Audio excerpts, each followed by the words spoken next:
आकाए करीम रऊफ़ुर रहीम अलैहि तहिय्यतु व तस्लीम की बारगाह में जिस तरीके से मैं पढ़ाऊँ अक़ीदत व मोहब्बत में डूब कर उसी तरीके से दुरूद व सलाम का नजराना पेश करें। अस्सलातु वस्सलामु अलैका या रसूल अल्लाह, अस्सलातु वस्सलामु अलैका या हबीब अल्लाह, अस्सलातु वस्सलामु अलैका या नबी अल्लाह, अस्सलातु वस्सलामु अलैका या नूर अल्लाह, व अला आलिका व अस्हाबिका या हबीब अल्लाह, सल्लल्लाहु तआला अलैहि वसल्लम। मेरे प्यारे आका सल्लल्लाहु तआला अलैहि वसल्लम के प्यारे दीवानों, एक वलवला अंगेज खिताब मुझसे पेशतर आपने समाअत फरमाया और उनसे पहले सवालात और जवाबात की एक अजीम नशिस्त से आपने बहुत सारे मसाइल सीखे और इस्तेफादा किया। मुझे हुक्म था कि मैं 11:15 बजे तक यहाँ पर आ जाऊं, लेकिन जोश खिताबत और नारों की गूंज नीचे तक आ रही थी। उससे मुझे महसूस हुआ कि आप सुनने के लिए बेकरार हैं, वो सुनाने के लिए, तो मैंने कसदन आने में थोड़ी सी ताखीर कर दी और मैंने सोचा कि मुख्तसर सी गुफ्तगू में कुछ ज़रूरी बातें आपके गोश गुजार कर दूं। हो सकता है कि नेहा खाने दिल के अंदर कोई बात उतर जाए और जिंदगी के कल के निकलने वाले सूरज में हमारी जिंदगी एक इनकलाबी जिंदगी बन जाए। इस वक्त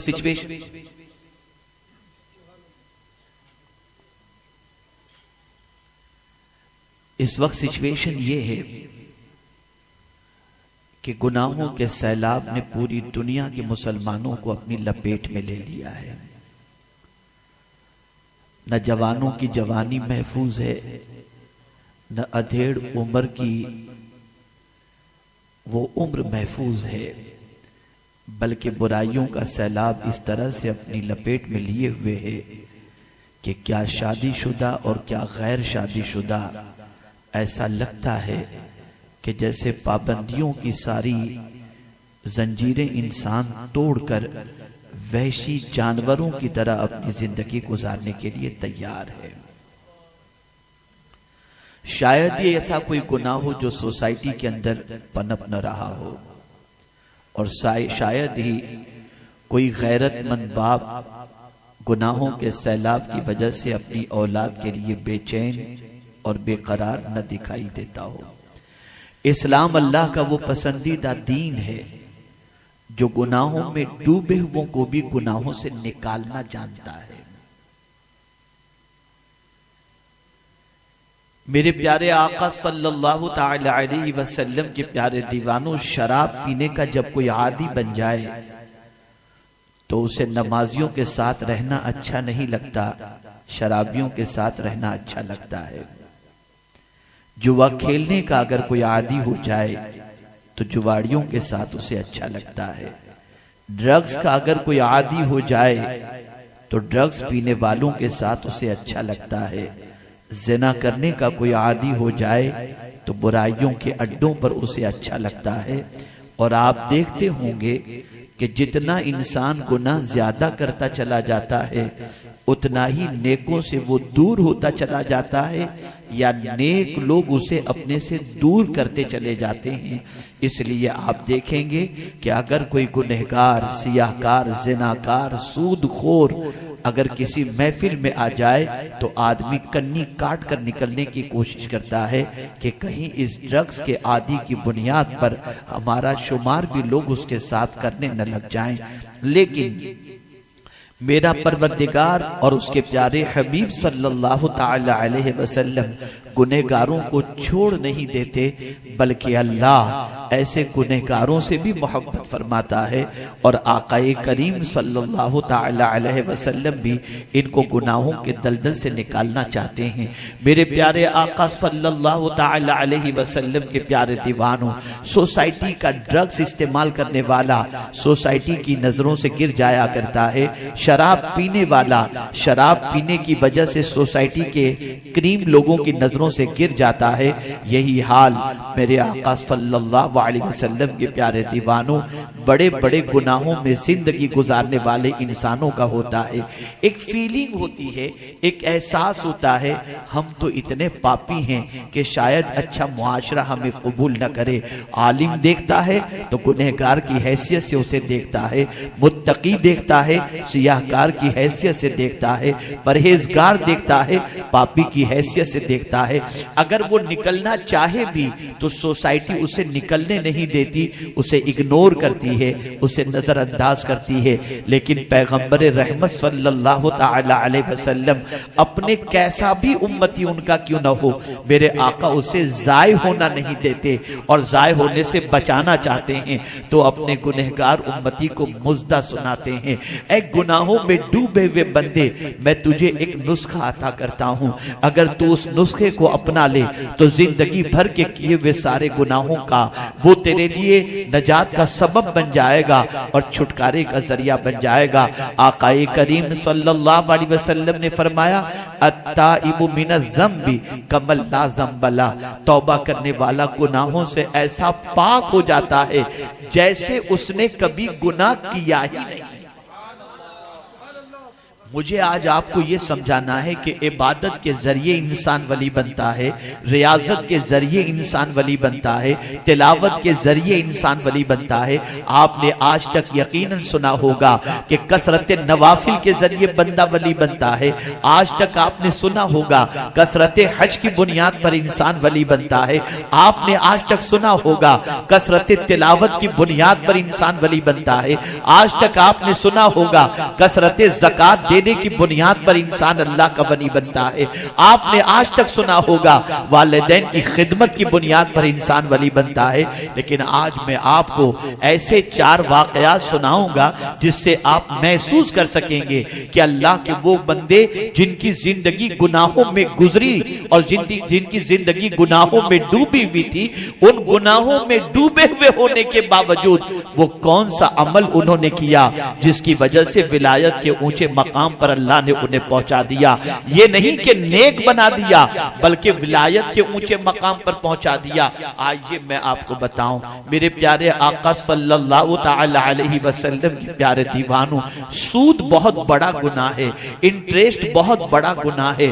सूद खोर के हवाले से सख्त वईदें आई हैं और सूद खोरों से मुताल्लिक अल्लाह के रसूल सल्लल्लाहु अलैहि वसल्लम और रब्बे कदीर जल्ल जलालहू ने सख्त अहकाम फरमाए हैं।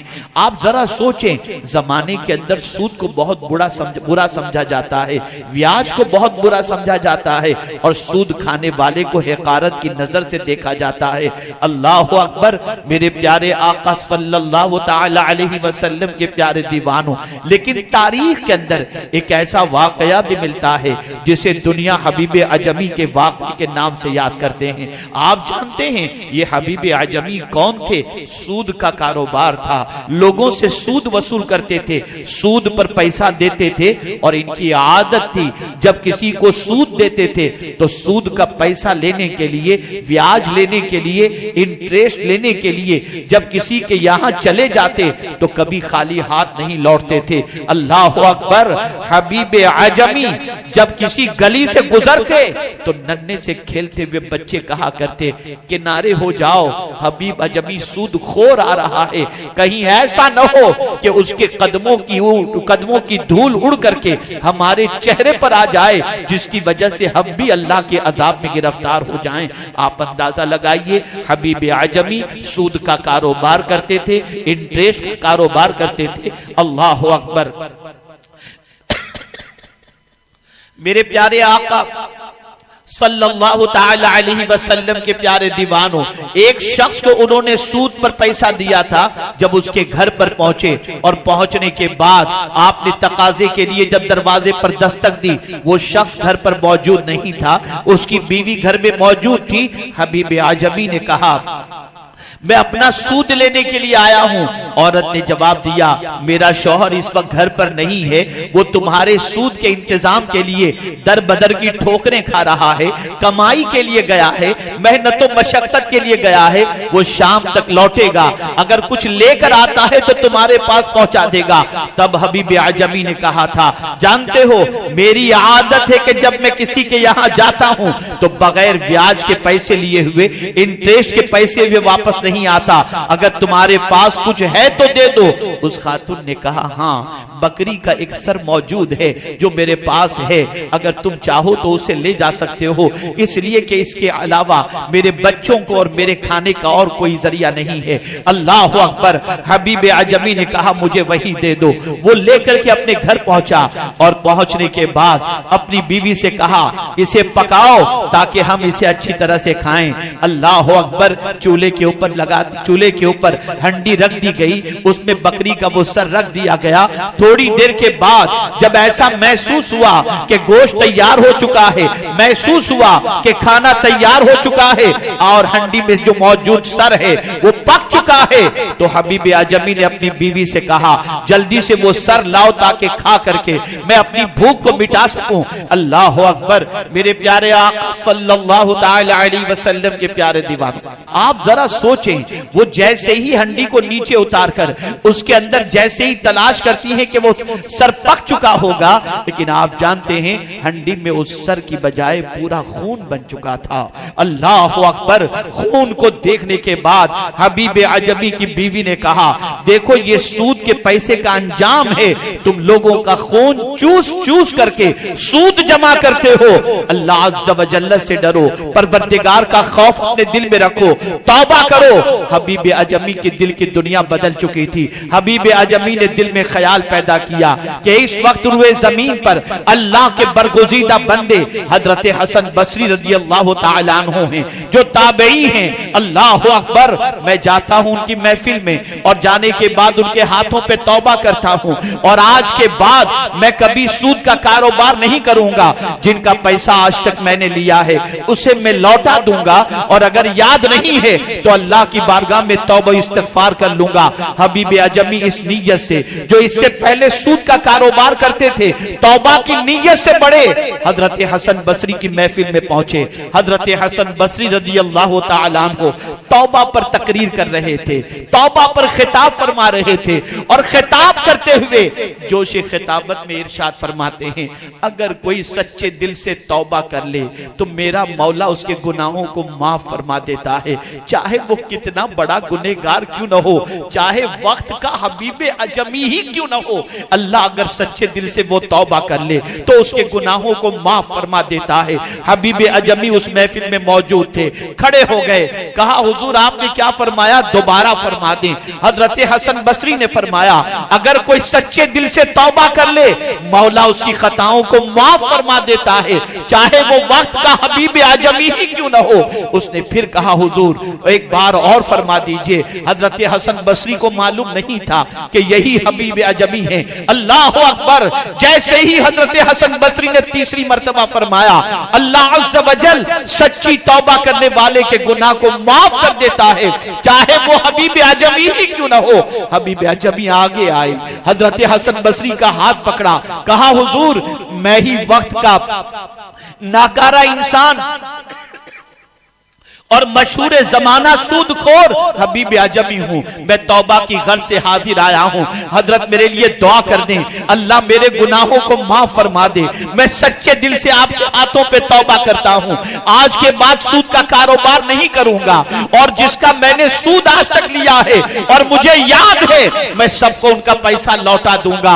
अल्लाह अकबर। मेरे प्यारे आका सल्लल्लाहु ताला अलैहि वसल्लम के प्यारे दीवानों, रब्बुल इज्जत जल्ल जलालहू ने हजरत हबीब आजमी की तौबा को कबूल फरमा ली और तौबा की कबूलियत के बाद हबीब आजमी हजरत हसन बसरी की सोहबत में रहने लगे, उनसे बैत हुए, उनकी शागिर्दी कबूल फरमाई, जिंदगी के लम्हात गुजारने लगे। यहां तक हजरत हबीब आजमी को तौबा कर लेने के बाद इस्तिकामत तौबा की बुनियाद पर अल्लाह ने इतना ऊंचा मकाम अता फरमाया कि वक्त के अजीम वली की हैसियत से दुनिया उन्हें पहचानने लगी, दुनिया उन्हें जानने लगी।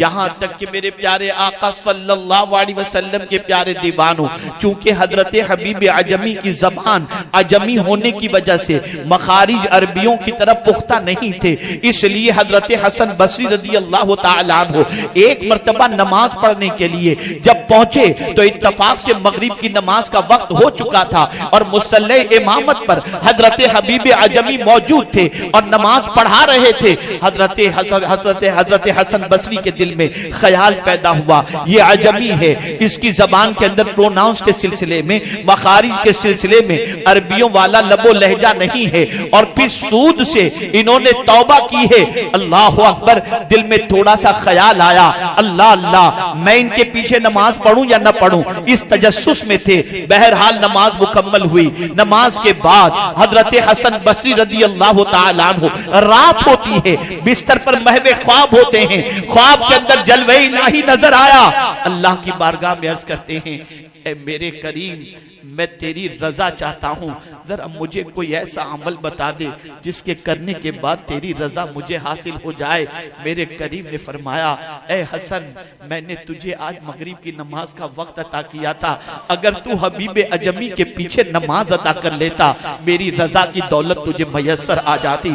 आप अंदाजा लगाएं, सूद के कारोबार में जिंदगी गुजारने वाला अगर सच्चे दिल से तौबा कर ले तो मौला अपनी शान के मुताबिक अपने कुर्ब की दौलत अता फरमा देता है। तो जहां नमाज के जरिए विलायत मिलती है, वहां तौबा के जरिए भी अल्लाह विलायत का मकाम अता फरमाता है। आज गुनाहों में डूबे हुए नौजवान ये सोचते हैं कि हम गुनाहों में जिंदगी गुजार रहे हैं, अगर हम संवर भी गए तो दुनिया कबूल करेगी या नहीं करेगी। मैं कहता हूं मेरे रब की रहमत बहुत वसी है, वो तुम्हारे इस्तकबाल के लिए तैयार है। मेरा रब इरशाद फरमाता है, अगर कोई अल्लाह की तरफ, अल्लाह अज़्ज़ व जल्ल इरशाद फरमाता है, अगर कोई मेरी तरफ एक बालिश बढ़ता है तो मेरी रहमत एक हाथ उसके इस्तकबाल के लिए तैयार है। गुनाहों के दलदल में फंसे हुए नौजवान मुसलमानों, सिर्फ ये न समझो कि सोसाइटी कबूल नहीं करेगी अगर हम संवर गए, तो आप बस ये सोचो अगर मौला कबूल कर ले तो सारी कायनात कबूल कर लेगी। तारीख उठा करके देखें, आज हमारी सोसाइटी में शायद ही कोई मुसलमान ऐसा हो जो सूद का कारोबार करता हो, जो इंटरेस्ट का कारोबार करता हो, जो ब्याज खाने को अच्छा तसव्वुर करता हो।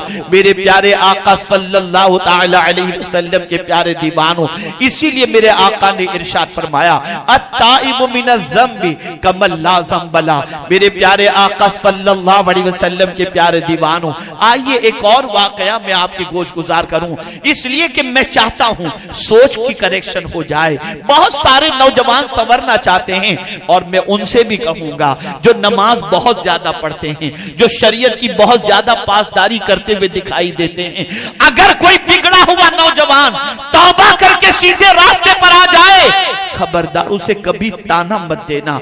हमारी सोसाइटी में ताना देकर के कहते हैं माअज़ल्लाह 100 चूहे खा करके बिल्ली हज को चली, ये कहते हैं। अगर कोई सुधर जाए, अगर सीधे रास्ते पर आ जाए, अगर गुनाहों से तौबा कर ले तो उसकी तौबा को सही समझते भी नहीं और कहते पता नहीं ये कितने दिनों का मेहमान है। अल-इयाज़ु बिल्लाह, खबरदार, जिस तौबा करने वाले से खुदा मोहब्बत करता है तुम उससे नफरत मत करो, इसलिए कि मेरे करीम ने फरमाया, इन्नल्लाह युहिब्बुत तव्वाबीन, बेशक अल्लाह तौबा करने वाले से मोहब्बत फरमाता है। आप जरा सोचो, जिससे खुदा मोहब्बत करता कहता है तुम उससे नफरत क्यों करते हो, तुम उससे झिड़कते क्यों हो। आप जानते हो आकाए करीम सल्लल्लाहु ताला अलैहि वसल्लम के दामन में कैसे बड़े बड़े पापी आए और तौबा करने के बाद मुस्तफा जाने रहमत की शफकतों की बुनियाद पर कितने बुलंदो बाला मकाम पर फाइज हो गए। गुनाहों की जिंदगी में, गुनाहों में जिंदगी गुजारने वालों को समझाओ, उन्हें प्यार दो, उन्हें शफकत दो। मैं पूरे चैलेंज के साथ कहता हूं, मैंने अपनी जिंदगी में इन बुजुर्गों की सोहबत और इन बुजुर्गों की जूतियां दुरुस्त करते करते, जैसे हुजूर सिराजुल फुकाहा हैं, हुजूर मुफक्किर इस्लाम हैं, हुजूर रईसुल मुफस्सिरीन हैं, इनकी सोहबत से इस्तिफादा करते हुए मैंने बहुत देखा है कि खशियत रब्बानी पर और खौफ खुदा पर जब तकरीर होती है तो नेकों की आंखों में आंसू कम आते हैं, गुनहगार की आंखों में आंसू ज्यादा आते हैं। इसलिए कि उसे अपने गुनाह का एहसास होता है, उसे अपने पाप का एहसास होता है। इसीलिए जानते हैं फरमाया गया, जब नेक बंदा कहता है या अल्लाह, मेरा मौला जवाब में एक बार लब्बैक फरमाता है, और जब गुनहगार कहता है या अल्लाह तो मेरे आका सल्लल्लाहु अलैहि वसल्लम फरमाते हैं रब 2 मर्तबा लब्बैक फरमाता है। पूछा गया मेरे मौला गुनहगार के जवाब में 2 मर्तबा लब्बैक क्यों? तो निदा आती है, नेक बंदे को तो अपनी नेकियों पर भरोसा है, गुनहगार को तो सिर्फ मेरी रहमत पर भरोसा है।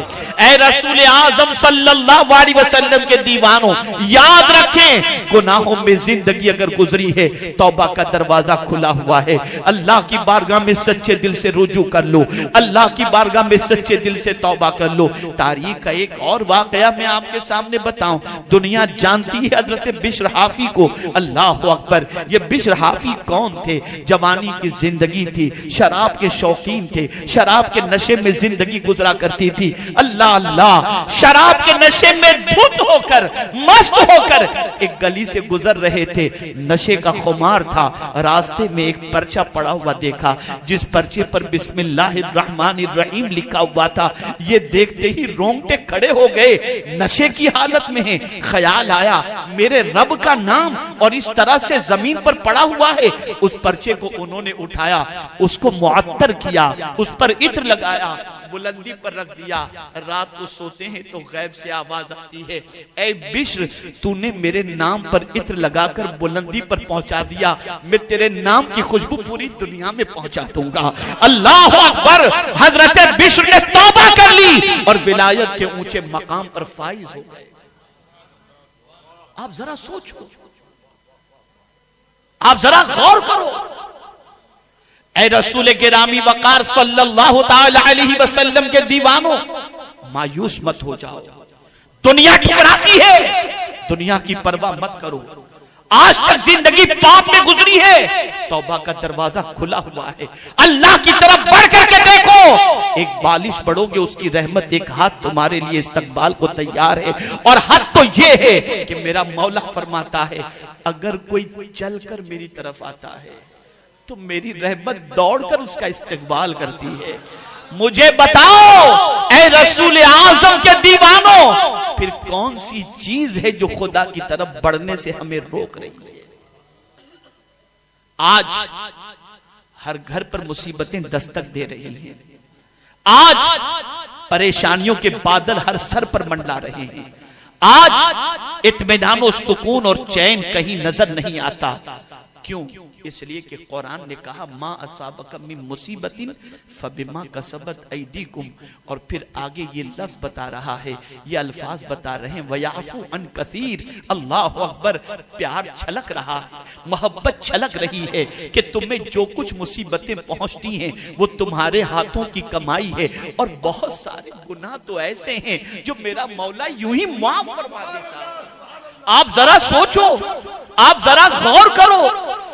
अगर हम ये सोचें, मेरे प्यारे आका सल्लल्लाहु ताला अलैहि वसल्लम के प्यारे दीवानों, अपने गुनाहों का एहतसाब करें, अपने गुनाहों के बारे में गौर करें, तो मैं आपको यकीन के साथ कह सकता हूं एक कतरा पीने के भी हम हकदार नहीं हैं। हमारी जिंदगी गुनाहों में इतनी डूबी हुई है, लेकिन ऐ मेरे करीम तेरी अज़मतों पर कुर्बान, हजार गुनाहों में डूबे हुए होने के बावजूद उसने अपनी नेमतों से महरूम नहीं रखा, उसने अपनी नेमतों के दरवाजे हम पर बंद नहीं किए। मेरे प्यारे आका सल्लल्लाहु तआला अलैहि वसल्लम के प्यारे दीवानों, आप जरा सोचें, परवरदिगार जल्ल जलालहू हमसे तौबा का मुतालबा कर रहा है। इरशाद फरमाता है, मेरे बंदों मैं तुम्हें कामयाबी देना चाहता हूँ, कामरानी से हमकनार करना चाहता हूँ, मैं तुम्हें कामरानी के दरवाजे पर पहुंचा देना चाहता हूँ। आओ तुम्हें नुस्खा अता किया जा रहा है, कामयाबी कैसे मुमकिन है, कामरानी कैसे मुमकिन है। तो मेरे करीम ने फरमाया, वतूबू इलल्लाहि जमीअन अय्युहल मुमिनून लअल्लकुम तुफ्लिहून।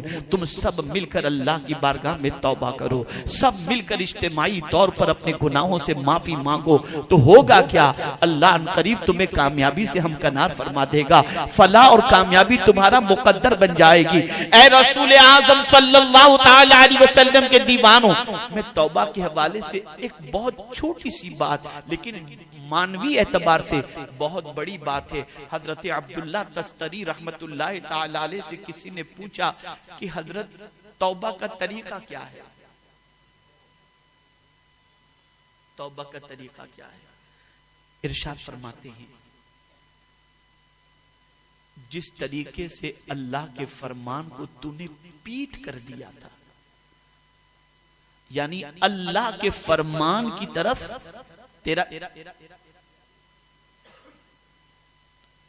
अल्लाह के फरमान की तरफ तेरा चेहरा नहीं था, और रब का फरमान सुनता और पीठ करके चला जाता, तो अब उस पीठ को तू अल्लाह के फरमान की तरफ करने की बजाय अल्लाह के फरमान की तरफ अपना चेहरा कर दे। यही सही मानो में तौबा है कि मौला तू जो फरमाएगा मैं वो करूंगा, मैं आज के बाद तेरी नाफरमानी से बचूंगा। मेरे प्यारे आका सल्लल्लाहु तआला अलैहि वसल्लम के प्यारे दीवानों, आप जरा देखें, मैंने शराब के हवाले से बताया, सूद के हवाले से बताया, ऐसे ही मैं आपको बताऊं इश्क मजाजी के हवाले से भी आप देखें, ताकि आप महसूस कर सकें कि सोसाइटी में इस किस्म के गुनाह में अगर कोई गिरफ्तार है तो अगर वो तौबा कर ले तो मौला किस तरह से करम की नजर फरमाता है। अल्लाहु अकबर। हजरत अब्दुल्ला इब्न मुबारक रदियल्लाहु मौला तबारक व तआला अन्हु तौबा से पहले एक बांदी की मोहब्बत में गिरफ्तार थे। कौन? हजरत अब्दुल्ला इब्न मुबारक के इमाम आजम अबू हनीफा रहमतुल्लाह तआला अलैह फरमाते हैं, अगर कयामत में मौला ने पूछा क्या लाए हो तो अब्दुल्ला इब्न मुबारक को पेश कर दूंगा। कितने अजीब मुहद्दिस थे, लेकिन एक बांदी की मोहब्बत में गिरफ्तार थी। एक रात इशा की नमाज के बाद उस बांदी से बात हो चुकी होती है कि आज तू अपना जलवा दिखाने के लिए आएगी और मैं जो है तेरे घर के पास आकर हम एक दूसरे को देखते रहेंगे, एक दूसरे के दीदार के लिए, एक दूसरे को देखने के लिए मोहब्बत की बुनियाद पर वहां पहुंच जाते हैं। अल्लाह अल्लाह, दोनों एक दूसरे को देख रहे होते यहां तक कि सुबह की अजान हो जाती है। अब्दुल्ला इब्न मुबारक के दिल में ख्याल पैदा हुआ कि शायद ये इशा की अजान होगी, लेकिन देखा कि सूरज निकल रहा है तो दिल ने कहा अल्लाह अल्लाह, ये क्या मैंने पूरी रात एक इश्क मिजाजी के अंदर, लड़की की मोहब्बत के अंदर मैंने पूरी रात खड़े रह करके गुजार दी। अब्दुल्ला कयामत में अगर मौला ने पूछ लिया इस एक रात के हवाले से तो मैं क्या जवाब दूंगा? काश के मैं ये पूरी रात अल्लाह की बंदगी में गुजार देता तो मेरा मौला न जाने कितना ऊंचा मकाम अता कर देता। बस उसी वक्त दिल ने अंगड़ाई ली, जमीन की आवाज पर लब्बैक कहा और सच्चे दिल से तौबा कर ली। निकल पड़े इल्म हासिल करने के लिए। अब ये निकल पड़े, जा रहे हैं, थोड़ा सा रास्ता क्रॉस किया, कुछ रास्ता उन्होंने तय किया होगा। इतने में आप जानते हैं सूरज जो है बड़ी तेजी के साथ आसमान पर उभरता हुआ दिखाई दे रहा है और यहाँ तक कि सूरज की किरणें और तपिश आहिस्ता आहिस्ता जमीन पर आ रही है, इंसानों को झुलसा रही है। इतने में उन्होंने महसूस किया कि एक बादल का टुकड़ा ऊपर की तरफ आया और उसी मौके पर एक अल्लाह के बरगुज़ीदा बंदे एक तरफ से निकले और हजरत अब्दुल्ला इब्न मुबारक के साथ हो गए। दोनों साथ चल रहे थे, बादल का टुकड़ा दोनों के सरों पर था। अब्दुल्ला इब्न मुबारक रदियल्लाहु मौला तबारक व तआला अन्हु ये सोचने लगे कि मेरे साथ जो ये बुजुर्ग चल रहे हैं, शायद इनकी नेकी की वजह से ये बादल का टुकड़ा हमें सूरज की गर्मी से बचा रहा है। कुछ रास्ता तय किया और उसके बाद दोनों के रास्ते जुदा हुए। तो क्या देखते हैं कि जब दोनों के रास्ते जुदा हुए तो हजरत अब्दुल्ला इब्न मुबारक के साथ साथ बादल का टुकड़ा चलने लगा, उस बुजुर्ग के साथ नहीं। तो वो बुजुर्ग आए, ए अब्दुल्ला जरा ये बताओ तुम कौन सी नेकी करते हो जिसकी वजह से ये बादल का टुकड़ा तुम्हें सूरज की गर्मी से बचा रहा है। हजरत अब्दुल्ला इब्न मुबारक की आंखों से आंसू जारी थे। फरमाते हैं मेरे दामन में कोई नेकी तो नहीं, आज मैंने सच्ची तौबा की है तो मुझे यकीन है कि जब उस तौबा को मेरे मौला ने कबूल फरमाकर मुझे सूरज की गर्मी से बचा लिया है तो जहन्नम की आग से भी मुझे बचा लेगा। ऐ रसूल आजम के दीवानों, जरा महसूस करो, जरा सोचो, अपने रब की करम नवाजियों पर कुर्बान हो जाओ कि मेरा मौला तौबा करने वाले बंदे को किस तरीके से कबूल फरमाता है। ऐ रसूल गिरामी वकार सल्लल्लाहु अलैहि वसल्लम के दीवानों, हजरत फुज़ैल बिन अयाज की जिंदगी देखो। वक्त की अजीम मुहद्दिस, वक्त की अजीम इमाम, क्या पेशा था? डाका जनी किया करते थे, काफले को लूटना ये उनकी आदत थी। लोग डरा करते थे उस रास्ते से गुजरने के लिए जिस रास्ते पर हजरत फुज़ैल बिन अयाज तशरीफ फरमा होते थे। लेकिन एक आदत थी और वो आदत ये थी कि अगर किसी के पास ज्यादा सामान नहीं होता था तो लूटते नहीं थे। अगर सिर्फ खवातीन और बच्चे होते थे तो लूटते नहीं थे। लेकिन एक और आदत थी, जिसका माल लेते थे लिख लिया करते थे, नोट कर लेते थे, नोट कर लेते थे। जब एक शख्स अपना बड़ा सामान तिजारत लेकर काफले के अंदर शामिल हुआ और जब जाने की तैयारी करने लगा तो लोगों ने कहा अपनी हिफाजत का इंतजाम भी कर लो, तुम्हें मालूम है कि तुम जिस रास्ते से गुजरोगे फुज़ैल बिन अयाज वहां पर ताक लगा करके बैठते हैं और जब कोई गुजरता है तो उस काफले को लूट लेते हैं। अगर तुम भी गए तो शायद तुम्हारा काफला भी, तुम्हारा सामान भी लूट लें, तो जरा तुम संभल करके जाना, कुछ इंतजाम करके जाना। उस काफले में शरीक होने वाले ताजिर ने कहा मैंने इंतजाम कर लिया है। कहा क्या इंतजाम कर लिया? कहा एक बहुत अच्छी तरह से कुरान पढ़ने वाले कारी को साथ में ले लिया हूँ, वो रास्ते भर कुरान पढ़ता रहेगा और मैं उसके साथ चलता रहूंगा। काफिला रवाना हुआ। अब जब फुज़ैल बिन अयाज जहां पर ताक लगा करके बैठते थे उस जगह के करीब जब ये काफिला पहुंचता है तो कारी कुरान ने पढ़ा अलम यानी लिल्लज़ीना आमनू अन तख़शा क़ुलूबुहुम लिज़िक्रिल्लाह।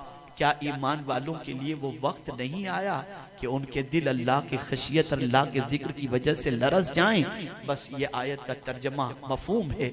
इतना सुनना था कि फुज़ैल बिन अयाज जो बिल्कुल घाट में बैठे थे कि जैसे ही यहाँ से कोई काफिला गुजरे और मैं लूट लूं, इसे भी लूटने का इरादा था। लेकिन कारी कुरान की जबान से जब ये आयत सुनी लरस गए और कहा हाँ हाँ ईमान वाले के लिए वक्त आ चुका है कि वो अल्लाह के डर से अपने कल्ब को मुनव्वर मुजल्ला करे। रोने लगे और रोने के बाद मेरे प्यारे आका सल्लल्लाहु ताला अलैहि वसल्लम के प्यारे दीवानों, जितनों के नाम उनकी फहरिस्त में मौजूद थे और जितनों का सामान उन्होंने लूटा था सबका सामान सबको अता कर दिया गया।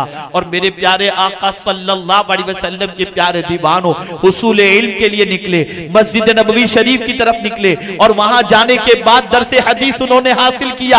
और जानते हैं जब हजरत फुज़ैल के सामने कोई लफ्ज़ अल्लाह कहता तो फुज़ैल बिन अयाज का वजूद कांपने लगता, लरसने लग जाता।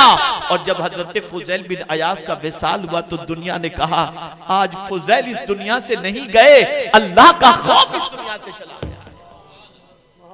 वक्त के अजीम वली बने।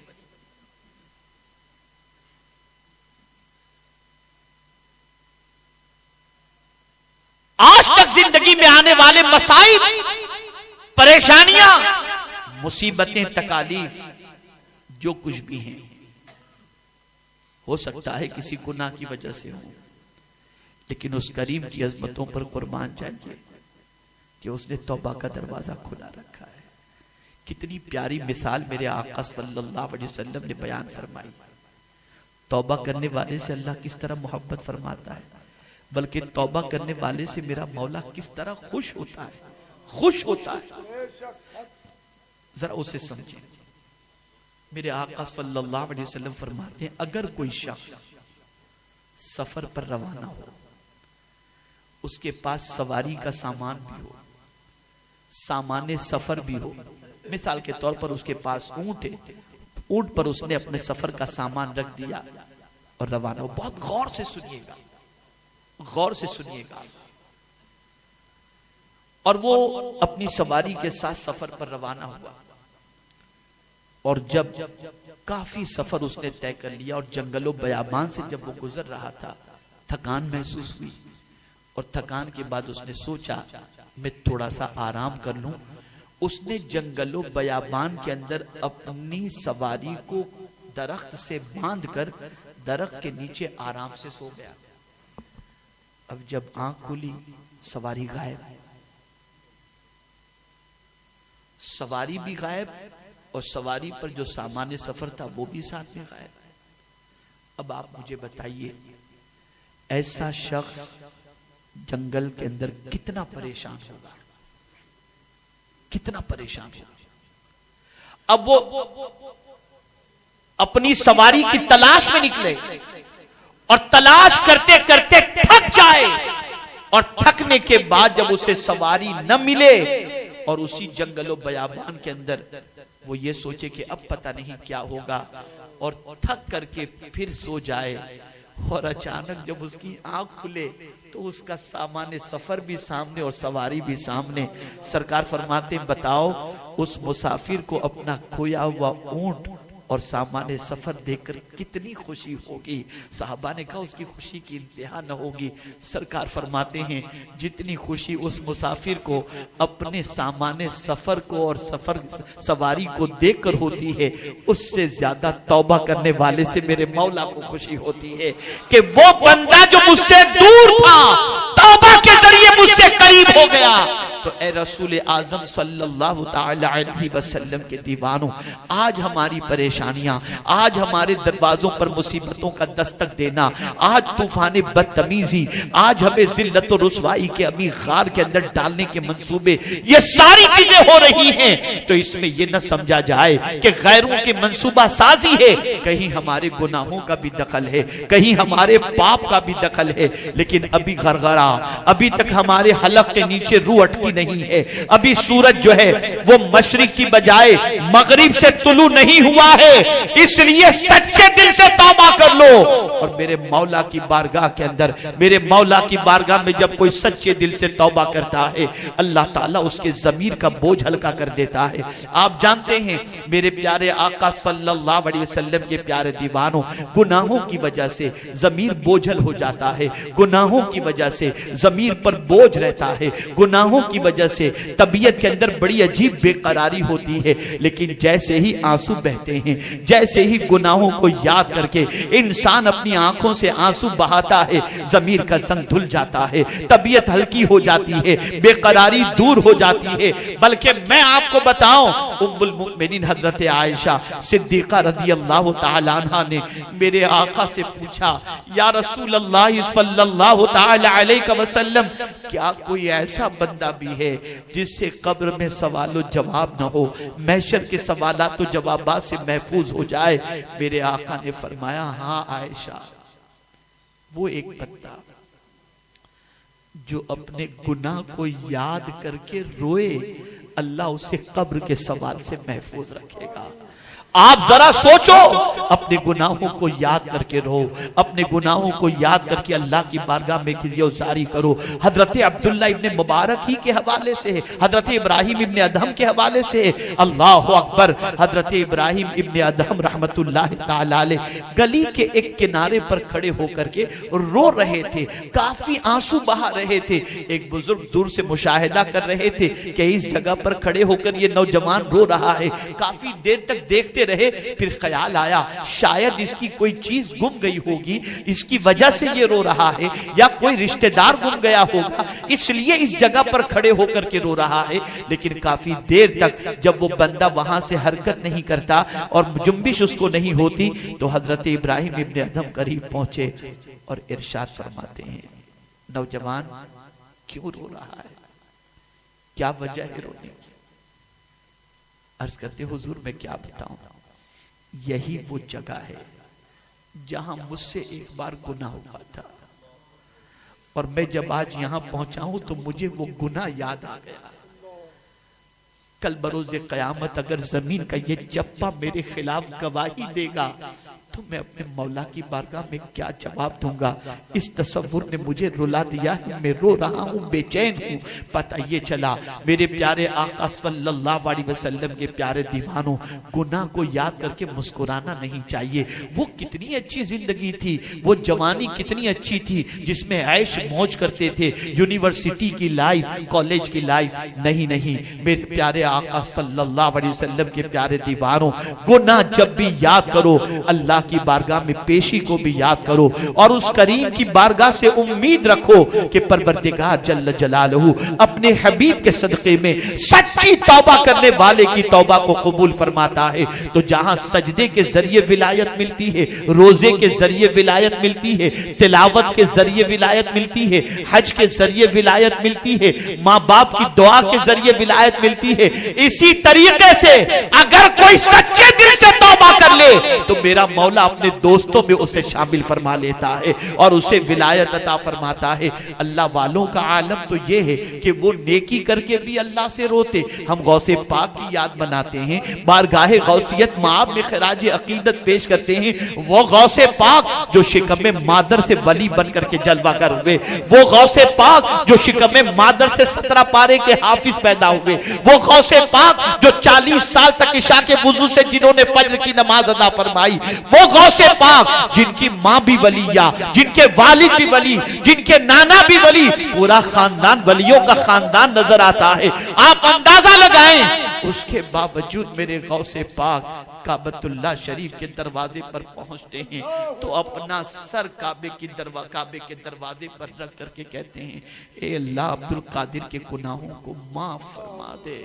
अगर अब्दुल कादिर के गुनाह माफी के काबिल न हो तो कल बरोज़े क़यामत तेरे नेक बंदों के सामने नाबीना उठाना ताकि उनको देखकर मैं शर्मिंदा न हो जाऊं। अल्लाह अल्लाह, आप अंदाजा लगाएं मेरे प्यारे आका सल्लल्लाहु अलैहि वसल्लम के प्यारे दीवानों, जिस गौसे पाक का दामन हम नहीं छोड़ेंगे ये दावा हम करते हैं। जरा उस गौसे पाक की जिंदगी का जायजा तो लो। वो नेकी करके रोते थे, हम गुनाह करके कह लगाते हैं। वो नेकी करके अल्लाह को राजी करने की कोशिश करते और आज का मुसलमान गुनाहों के दलदल में डूब करके भी अल्लाह अज़्ज़ व जल्ल की बारगाह में तौबा के लिए तैयार नहीं। मेरे प्यारे आका सल्लल्लाहु अलैहि वसल्लम के प्यारे दीवानों, सच्ची तौबा कर लो। आप मुझे बताओ, रातें तो रोज आती हैं, हर रात आपकी हमारी सबकी गुजर जाती है। कोई रात गुजरती है तो किसी की टीवी देखने में, किसी की रात गुजरती है गपशप के अंदर, किसी की रात गुजरती है कह के अंदर, किसी की रात गुजरती है मौज मस्ती के अंदर। मुझे बताओ, जिंदगी में कोई ऐसी रात भी आपकी और हमारी आई है जिसमें सारी दुनिया सो रही हो और हम मुसल्ला बिछाकर 2 रकात पढ़कर सलातुत तौबा अपने रब की बारगाह में रो रो कर अपने मुसल्ले को आंसुओं से तर किए हों? कभी ऐसी रात शायद किसी की आई हो। अगर नहीं आई तो एक रात ऐसी भी अपने लिए बनाओ जिस रात में सब सो रहे हों और मुसल्ला बिछाकर आज तक किए हुए गुनाहों से अल्लाह की बारगाह में सच्चे दिल से तौबा कर लो। याद रखो ऐ रसूल गिरामी वकार सल्लल्लाहु अलैहि वसल्लम के दीवानों, सच्ची तौबा का इम्तिहान होता है। सच्ची तौबा करने वाले का इम्तिहान होता है, जैसे ही तौबा करके वो सीधे रास्ते पर आता है तो पहला इम्तिहान ये होता है कि दुनिया उसे ताना देती है, अरे कब से सुधर गया, अच्छा तू नमाजी बन चुका है, अच्छा कब से बन चुका, अब देखते हैं कितने दिन तक नमाज पर कायम रहता है, माशाल्लाह दाढ़ी तूने रख ली, देखते हैं कब तक तू कायम रहता है, अच्छा तू तहज्जुद गुजार बन गया, देखते हैं कितनी रातें तू पढ़ता है। इम्तिहान शुरू हो गया, शैतान वर्गलाएगा, शैतान मिसगाइड करेगा, शैतान तुम्हें वर्गलाने की कोशिश करेगा। बस समझ लेना, एक बार अपने रब से रिश्ता जोड़ लिए हो, अब तोड़ने की कोशिश मत करना।